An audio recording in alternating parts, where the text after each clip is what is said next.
The room was cold, not in temperature, but in the way power makes the air heavy. His eyes locked on me, a predator sizing up prey. Behind him, in the corner, the watcher leaned back with that sick smile. The kind of smile that told me this was all a game to them. They didn't need masks, because their power was the mask. The mogul, golden hair, smug grin, dripping with wealth and arrogance, moved closer. He didn't ask, he didn't need to. Because when you sit at the top of the food chain, you think consent is beneath you. And the watcher, he just sat there, silent, almost amused, like this was entertainment. This wasn't some shadowy figure from the underworld. No, this was someone you've seen on magazine covers, in towers with his name in gold. Someone who bragged about taking what he wanted, even if it screamed. The mogul, the kingmaker, the one everyone pretends not to see. But here's the bigger picture. These weren't isolated moments. This was a system, a carefully constructed playground for predators, hidden in plain sight. Jeffrey Epstein wasn't just a monster.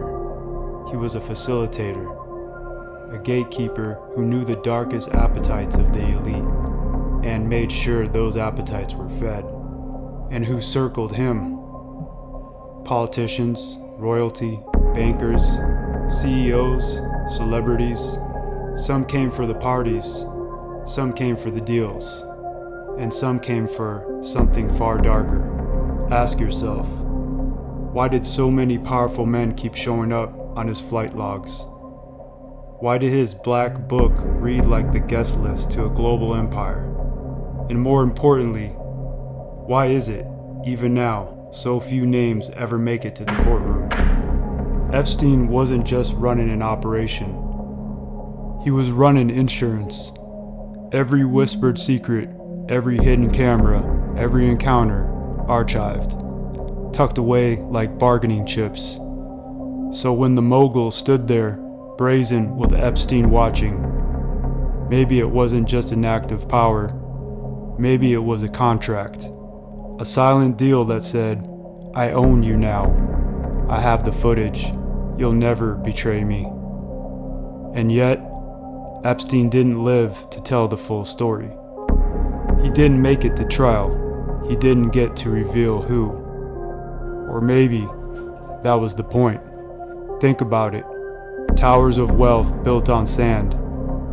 Politicians who never get exposed. Institutions that protect the guilty while crucifying the weak. These weren't accidents, they were patterns. And in those patterns, one figure always loomed larger than life.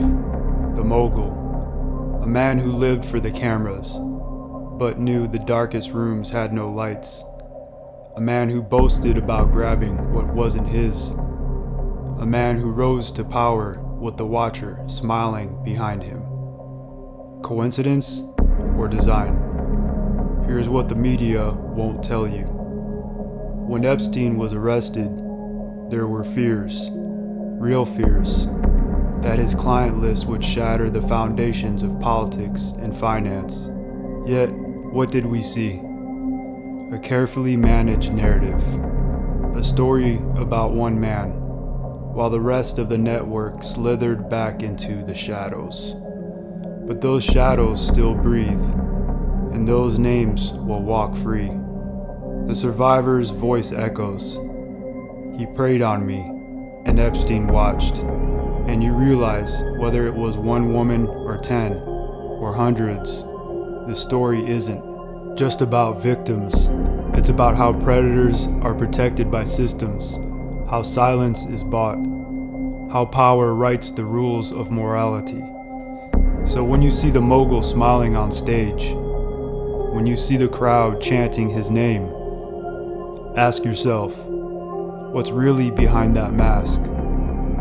If you're tired of being lied to, if you're tired of the elites playing games with your future while they hide their sins, then hit that subscribe button. Share this video, drop a like, spread the truth they don't want you to hear, because the only way the sheep stay blind is if the lions stop roaring. Remember, you're either the lion or the sheep.